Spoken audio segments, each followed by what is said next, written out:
নাস্তিকরা বলে, কেউ সৃষ্টি না করলে পৃথিবী বা মহাবিশ্ব কিভাবে হলো?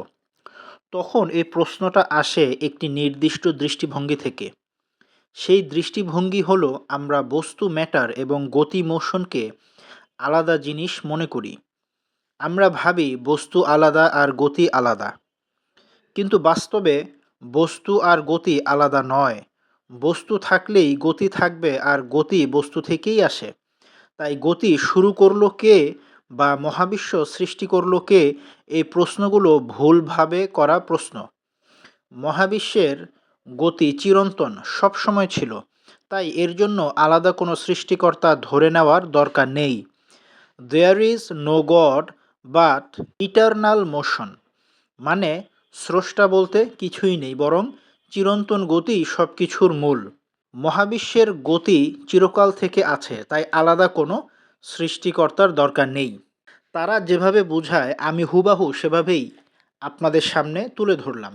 যদিও বিজ্ঞান মতে মহাবিশ্ব অসীম নয়, তাই বিজ্ঞান মতে এরকম কথাবার্তা আসলে টিকে না। তবুও যুক্তি দিয়ে উক্ত কথার সমস্যাগুলো দেখাচ্ছি আমি। মহাবিশ্বর শুরু আছে মানলে কারণহীন কারণ থাকা অপরিহার্য, যা স্রষ্টার অস্তিত্বকেই নির্দেশ করে, যা নাস্তিকরা সহজে হজম করতে পারে না। তাই কলাকৌশল গ্রহণ করে অসৃষ্ট স্রষ্টার জায়গায় মহাবিশ্ব অসীম বলে চালিয়ে দেয়। অথচ মহাবিশ্ব অসীম এই বিশ্বাসের পক্ষে সেই প্রমাণগুলো নেই, যেই প্রমাণ দিয়ে তারা সরাসরি স্রষ্টাকে দেখতে চায়। লজিক কাটলে আসলে বস্তুগতি তত্ত্ব নিজেই ফেল করে। তর্কের খাতিরে যদি ধরা হয় মহাবিশ্ব অসীম অবস্থায় চলমান, তাহলে প্রশ্ন আসবেই সেই অসীম গতি কিভাবে পারছে মহাবিশ্বর অস্তিত্ব টিকিয়ে রাখতে। মহাবিশ্বর মাঝে গাণিতিক প্যাটার্ন বিরাজমান, তাহলে সেই এলোমেলো অন্ধ গতি কিভাবে ও কেন সুশৃঙ্খলভাবে বিশ্বকে টিকিয়ে রাখতে পারছে? বস্তু ও গতি আলাদা নয় বললেই সৃষ্টির প্রশ্ন শেষ হয়ে যায় না। বস্তু থাকলেই গতি থাকবে, কিন্তু এতে একটি বড় প্রশ্ন থেকে যায়, বস্তু নিজেই কেন টিকে আছে? কারণ গতি হলো বস্তুর একটি অবস্থা বা বৈশিষ্ট্য, কিন্তু বৈশিষ্ট্য ব্যাখ্যা করলেও বস্তুর অস্তিত্ব ব্যাখ্যা হয় না। ধরুন একটি গাড়ি চলছে, চলাটা হচ্ছে গতি আর গাড়ি বস্তু। আপনি যদি বলেন গাড়ির চলা চিরন্তন, তবুও প্রশ্ন থাকবে গাড়ি নিজেই কোথা থেকে এলো। অর্থাৎ গতি ব্যাখ্যা করলেও বস্তুর অস্তিত্ব ব্যাখ্যা করা হয়নি। চিরন্তন গতি এটা প্রমাণ নয়, শুধু একটি অনুমান। মহাবিশ্বের গতি চিরন্তন, কিন্তু এটা কোনো প্রমাণ নয়, এটা শুধু একটি দাবি। অনেক কসমোলজিতে যেমন বিগ ব্যাং অনুযায়ী মহাবিশ্বের একটি শুরু আছে, অনেক বৈজ্ঞানিক প্রমাণ দেখায় যে মহাবিশ্ব সম্প্রসারিত হচ্ছে, অতীতে গেলে সব কিছু একটি সূচনা বিন্দুতে পৌঁছায়। অর্থাৎ চিরন্তন মহাবিশ্বের ধারণা নিশ্চিত নয়, মহাবিশ্ব অসীম এটা স্রেফ অন্ধবিশ্বাসের চর্চা। গতি নিজে নিজে শুরু হতে পারে না। পদার্থবিজ্ঞানে গতি সম্পর্কে একটি গুরুত্বপূর্ণ আলাপ আছে।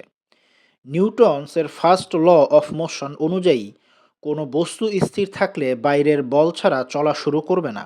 অর্থাৎ গতি শুরু করতে কারণ দরকার, তাই গতি চিরন্তন বললেও প্রশ্ন থাকবে এই গতি কেন আছে।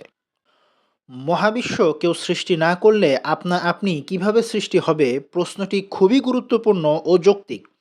এই প্রশ্নটিকে ভুল প্রশ্ন বলাটা জ্ঞানের ঘাটতির নির্দেশক। মহাবিশ্ব স্রষ্টা ছাড়া অস্তিত্ব আসা সম্ভব কিভাবে? যৌক্তিক এ প্রশ্নকে ভুল বলা আসলে প্রশ্ন এড়িয়ে যাওয়া। দর্শনে এটাকে বলা হয় কোয়েশ্চেন ডিসমিসেল। কারণ প্রশ্ন করা মানে ভুল নয়, দেখতে হবে প্রশ্নের মাঝে যৌক্তিকতা আছে কিনা। মহাবিশ্ব কোথা থেকে এলো, এটাও তেমনি একটা ইম্পর্ট্যান্ট প্রশ্ন। There is no god but eternal motion, এখানে আসলে গতিকে চিরন্তন ও মৌলিক বাস্তবতা বানিয়ে ফেলা হয়েছে। স্রষ্টাকে বাদ দিয়ে ওনার জায়গায় চিরন্তন গতি বসানো হয়েছে, যা যুক্তিযুক্ত ও দার্শনিকভাবে বেশ ত্রুটিপূর্ণ। কারণ তখন প্রশ্ন হবে গতি কেন চিরন্তন?